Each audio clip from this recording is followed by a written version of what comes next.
Okay, guys and girls. So, after the last video that I did talking all about why your forge sucks, why your gas forge sucks, I got a lot of messages. A lot of people didn't want to put these messages in the comments, apparently.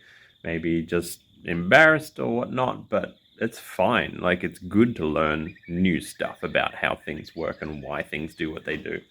But most of the messages that I got were further questions, and they were all about burners and PSI and the flares and blah blah blah. Stuff that I only lightly touched on in my last video because I talked more about the refractory setup and orifices, etc. So I thought I'd do a follow-up video based on the high demand that I got, all about why your burner sucks. So I'm going to be talking a lot about Venturi burners in this video, but don't worry, I'm also going to be talking about ribbon burners as well. I don't have any here to show you, but I will go through how they work and why they're often built quite badly. But if you're having trouble with your burner either requiring far too high a PSI to operate, or perhaps it's sputtering, or it's hard to light, or all sorts of problems, this is the video that's going to sum it up. If you have a store-bought burner that is not achieving what it needs to achieve, maybe check out this link up here, and it might probably answer those questions a bit better than this video does. This video is going to be more about explaining just how your forge burner works, so that if you're building one for yourself or setting one up in your forge, you do it right. So we'll start with Venturi burners. Venturi burners work because they are, in fact, a Venturi, funnily enough.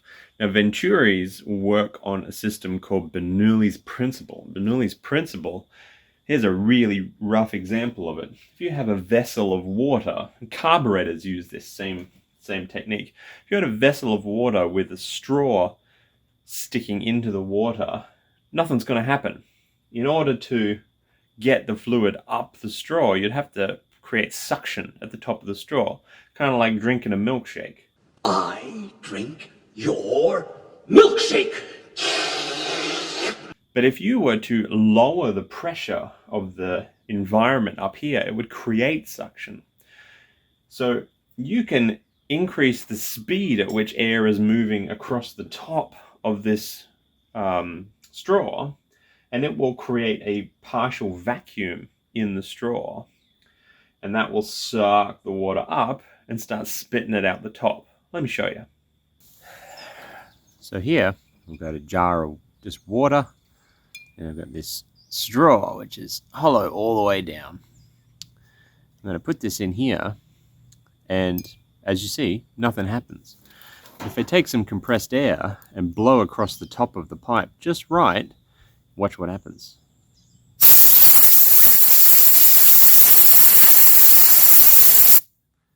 Literally sucking the water out and spraying it. And I'm misting my car. So, Venturi effect, Bernoulli's principle. These seem like very complex terms, but I'll show you what it means and why we need to achieve that vacuum. Because inside of our burner tube here, in a Venturi burner, you can see a little nozzle. And what that nozzle is attached to is our gas line. So we have a gas line coming in here to a jet, and that jet is going to be really tiny. And it's going to be spraying very high speed LPG from a gas tank down this tube in a straight line. And rather than creating a vacuum to suck water, what we're doing is creating a vacuum to suck air. And the faster that is moving, that jet is shooting LPG down this tube, the more of a vacuum it's going to create either side of it.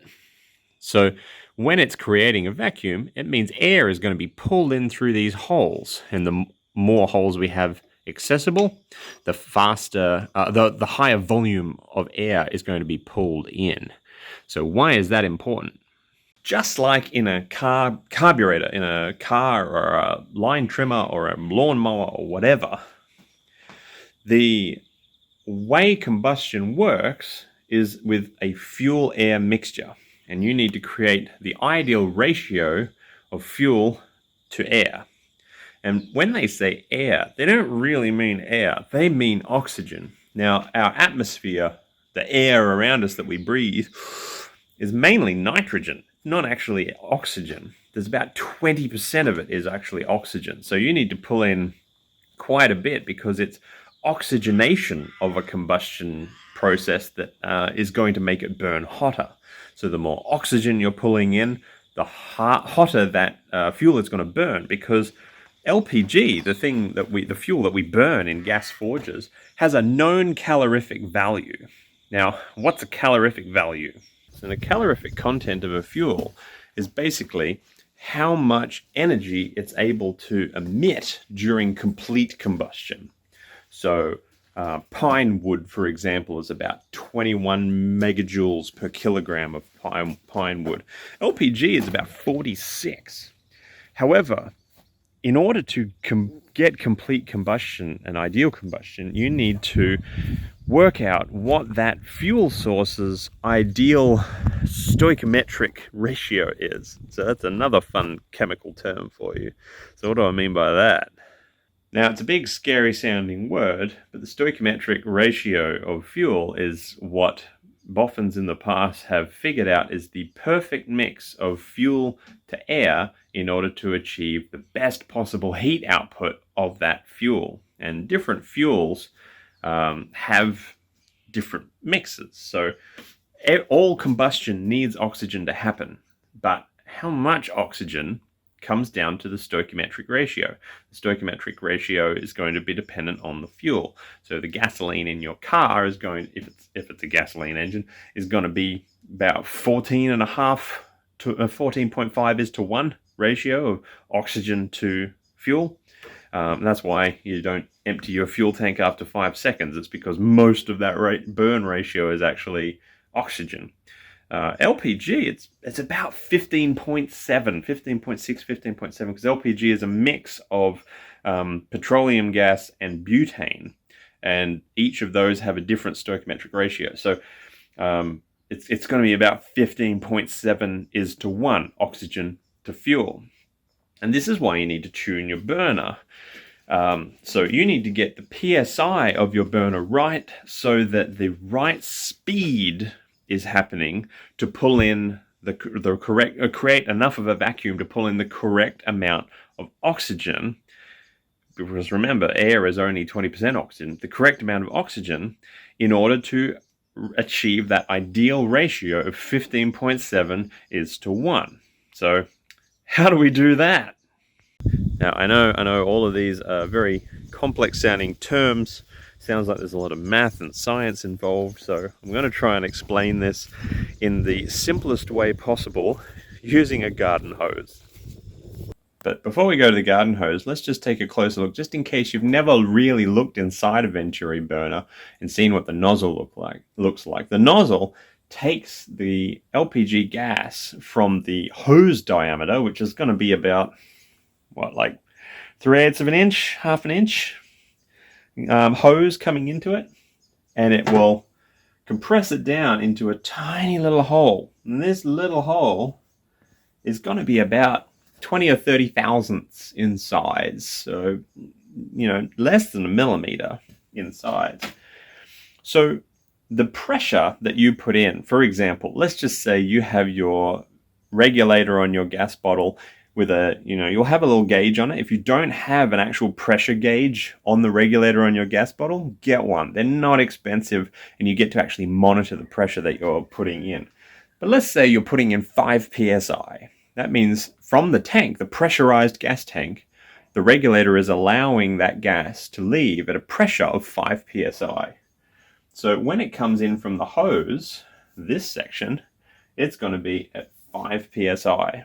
But then the nozzle restricts that down in this section to about 1/3 the size. So as it drops it down, that pressure at this point of the flow, from here it was 5 psi, but by the time it reaches this point, it's now going to be something like 15 or 20 psi. Let's just say, for argument's sake, this is all mathematically wrong, but I'm just trying to explain the concept. But then it hits up against this hard wall with a tiny, tiny hole in it. And by the time that 5 psi or now 20 psi gas leaves that hole, it's now going to be leaving at a phenomenally high psi. And so because that phenomenally high psi, let's say it's something like 200 psi. Also mathematically wrong, just illustrative purposes here. I can't be bothered to do the actual math. But when it leaves that at such high psi, its speed is going to increase, because the higher the psi gets, as it gets forced out of this tiny little hole, the faster that jet's going to go out. So by tuning the psi of your burner, you're not really making the volume change as such. The volume's going to be fairly consistent. The psi at which it leaves this, you are going to use more gas, basically, but the higher the psi, you are going to use more gas, but not because the pressure's higher, it's because it's leaving the burner at a higher rate. And you can do this by, some people will artificially increase the heat output of their burner by widening this jet to sometimes as much as like 1.5 mil or 60 thousandths. And that allows more fuel to leave. But what you can actually do is get better results with a larger combustion. So larger combustion is usually done with a larger burner, and a larger burner will have a larger nozzle because it's got a larger combustion end, the flare at the end, which I'll get to. But because we have a known calorific value of LPG and we have a known stoichiometric ratio of LPG, there's only so much heat you're going to be able to get out of it, which is why my first video was so important, because the first video goes into your refractory setup. Your refractory setup and your vent situation is going to be far more important than this, because this is all sort of known science. So this decrease in diameter, flow diameter, increasing pressure is what I wanted to demonstrate with a garden hose. So let me show you. So here I have a garden hose with a pretty weak flow. Because it's got that weak flow, think of this as our 5 psi on the gas bottle, because our hose is going to be quite large. So 5 psi in a system this large is not particularly effective. And that opening is the size of the hose. But as soon as I restrict the opening, I can actually artificially increase the pressure. And as I restrict it more and more, the pressure gets higher and higher, and it goes further. And this is what we're doing with a burner nozzle. By restricting the opening, we are making it get faster and faster and faster. And because instead of water in our LPG forge, this is a gas, it's going to be drawing air with it, because it's going to be creating a vacuum. Because remember Bernoulli's principle, when a fast-moving air is put next to a slow-moving air, it creates a vacuum. So that vacuum is going to suck air in. And this is what the nozzle on our gas forge is doing. It's taking a weak flow and it's turning it into a strong flow.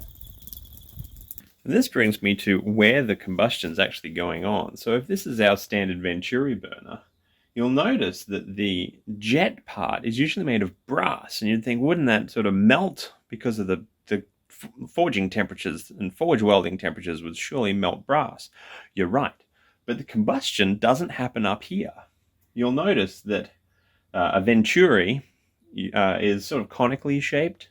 Basically, it takes a large volume and compresses it down to a small volume. And when you do that, it increases the pressure, which in this case is going to also equate to speed, because our jet is shooting a line of high pressure LPG like that. And because it's moving so fast, it's creating a vacuum in this tube. And that vacuum is pulling air in through here, and that air is being sucked down and then compressed, which makes it higher pressure and thus move faster, and makes Venturis with an actual funnel like this very, very effective. And all of that gas mixes basically in this tube. And it's why you want your jet to be very much in line with this tube. You don't want it to be coming in at an angle or something. You want the jet of the LPG to be going right down the center, because it'll create this sort of vortex down the tube, mixing your fuel air mixture. And then when it suddenly expands, it will ignite here. And this is where constant explosions are going on. And it's why you need a flare, because the explosions would want to go in all directions. The flare directs those explosions to go downwards, creating your burner flame. So the shape of your forge burner really matters. And it's why you can't necessarily get away with just anything. You see some people have just like a T section at the top, and the burner going, the jet going in the top of that. That'll work fine, but it won't be as efficient as something that's actually funnel based like that, because it's creating a redirect of the air, and you can't just suddenly redirect things without a loss of energy. So what does all this add up to? What are all of the things that you need to take into account when building and tuning a Venturi burner? So the first thing you're going to need to do is you need to ensure, this is during operation of your burner, let's assume that you've built it right, or you've built it in a way that it works. What you need to do is tune it, not to have the lowest PSI use or the highest PSI use. It's not about that. And people have real big sort of dick swinging contests on social media groups and forums and things. And every time I see those dick swinging competitions, I just think, you guys don't understand the physics of what's going on here. What you want to do is tune your burner so that the volume of gas that's coming through is mixed with a 15.7 to 1 ratio. And that's it. So that's going to be dependent on the pressure that you're running your bottle at. It's going to be dependent on the orifice size of your jet. And it's going to be dependent on the diameter of your tube for the mixing. It's going to be dependent on whether or not you have a Venturi style funnel, or whether or not you just have a direct sort of suck valve. It's going to depend on a lot of different things. And how can you possibly know what volume of LPG you're getting through? Well, you can actually get flow gauges, flow measuring devices that you can actually hook in line and see the volume, not just the pressure of the LPG that you're using. So the whole reason that we tune forges is to get that fuel-air ratio right. So this can get tricky, and it's why it's more of an art than a science sometimes, because the combustion is happening down inside the forge chamber. The oxygen that is present in your forge is going to affect that final fuel-air mixture. So that gets really tricky, and it's why we move to a fuel-rich environment when we are doing forge welding. And you can achieve fluxless forge welding by doing this. And what you're going to be doing is trying to achieve that dragon's breath, where the fire's coming out the sides of the forge. When you've got those really big gouts coming out, it's because the combustion is so rich inside the forge that there's no oxygen in there to burn. You're pulling in oxygen from the through your Venturi system on your burner, but there's so much fuel that you've added in that it's a complete combustion, and there's additional fuel left, which will then leave through the doors of your forge and combust outside the forge. And that's why you're getting the dragon's breath flames. Basically, there's so much fuel going in there. You've made it so rich, tuned it to be so rich in fuel and lean in oxygen, that the combustion needs to complete outside the forge in the open air. And that's what a dragon's breath is. So depending on what you're doing in your forge, you may deliberately make your fuel-air mixture much more rich. That brings me into ribbon burners, which work in a similar principle, but there's one key thing that you actually need to do if you're designing them, because I don't think there's that many, if any, commercially available pre-made ones that have already been tuned. Most people build them themselves, and I'll explain what they do. So most of the time when you see people make ribbon burners, they have a metal box like this, and they will literally stick crayons into it, like Crayola crayons, and then flood it with refractory. And this creates this sort of grid of holes. And it works. It does a good job, but there's math behind how you do it. So this usually is made of the same refractory as your forge, or maybe something a bit more higher temperature because the combustion is going to be happening right here. This grid gets put at the bottom of the burner, and you've got a big pipe that comes in, and sometimes, depending on the design, you'll have baffles to help sort of divide the incoming flow of fuel air mixture across this whole board, and then your combustion happens like this. Now, the benefits of ribbon burners is that one, they're usually a type of burner that's called forced air. So instead of using the Venturi effect to pull your oxygen in, you're literally got a blower forcing a lot of air in there. And so with that and a nice regulation system on your LPG, you can tune these things to within an inch of their life. They can be really efficient. And because you can just straight away put the exact stoichiometric ratio of air with your fuel volume that you're putting in there, these things can be extremely efficient, like really efficient on your fuel usage. Plus, rather than being a hotspot of one jet of flame coming down one area, they can be spread over the length of your forge, giving you much more even heat. They're really nice.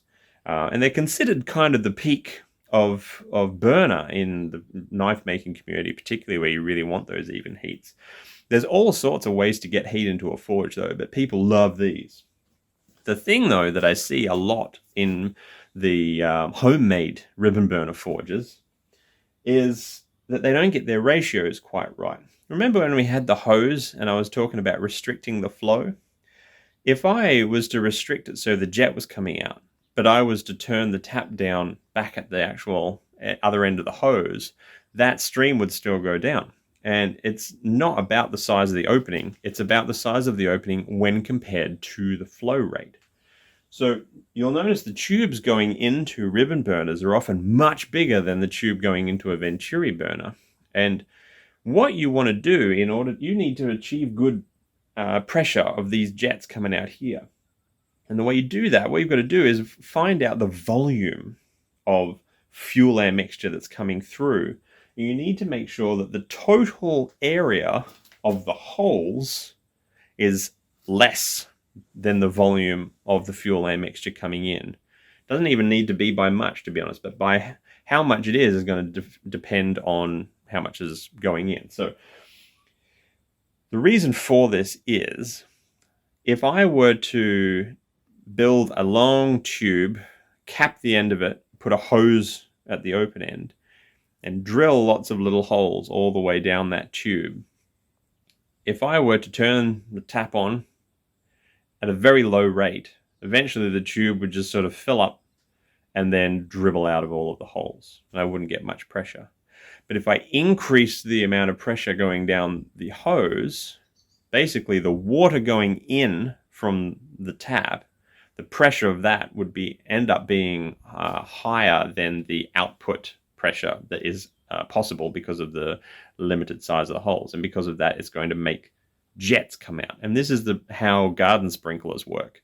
Basically, the total area of the holes that the water can come out of the sprinkler ends up being smaller than the total area of the inlet hole.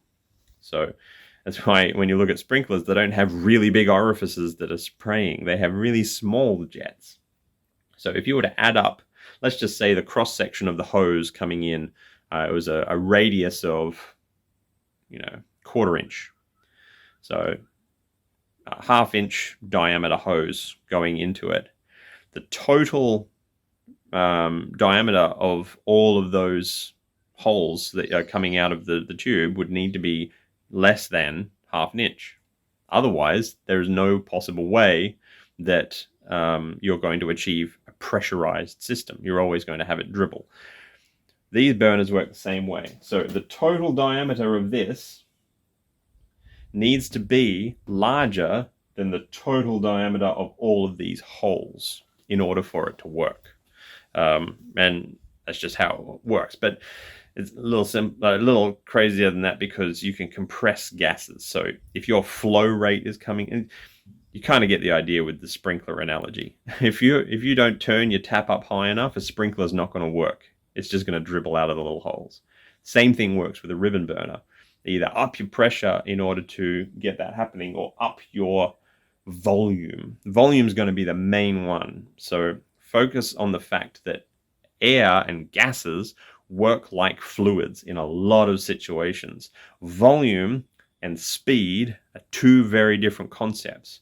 And if you don't have enough volume, you're not going to get enough pressure. Just like if you don't have enough speed, you're not going to get enough pressure. So I could put in that same setup, like if I had a garden sprinkler and I had a funnel attached to the inlet and I just poured a bucket of water into it, there's a lot of volume going in there, but it's not going in very fast. And so it's still not going to flow out fast enough. You need to create that pressure.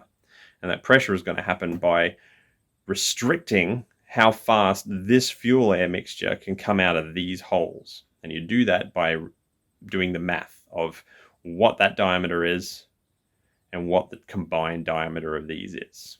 Simple as that.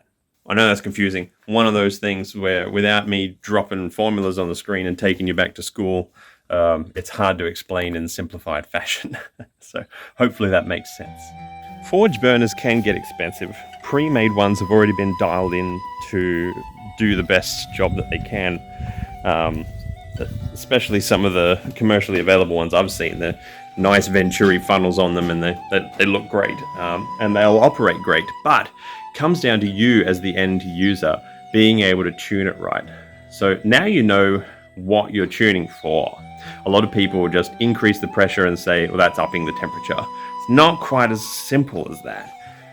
Compare or partner the knowledge of understanding how the burner does what it does with the last video of how the forge does what it does with refractory and internal volumes, etc.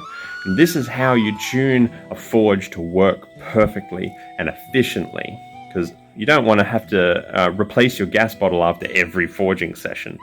So if you want to avoid doing that, I have a normal 8.5 litre gas bottle for my postbox forge. Lasts me a week of full-time work, easy, and I've still got time to play around on the weekend. So get your tuning right by understanding what's going on, and you will be able to get these effects as well.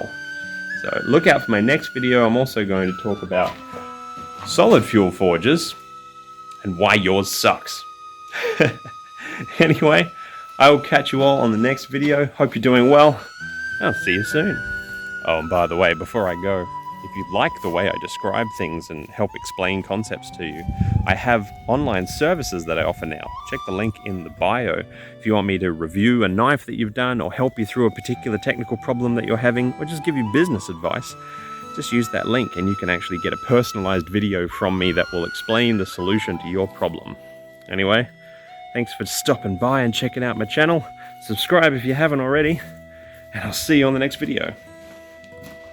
Bye.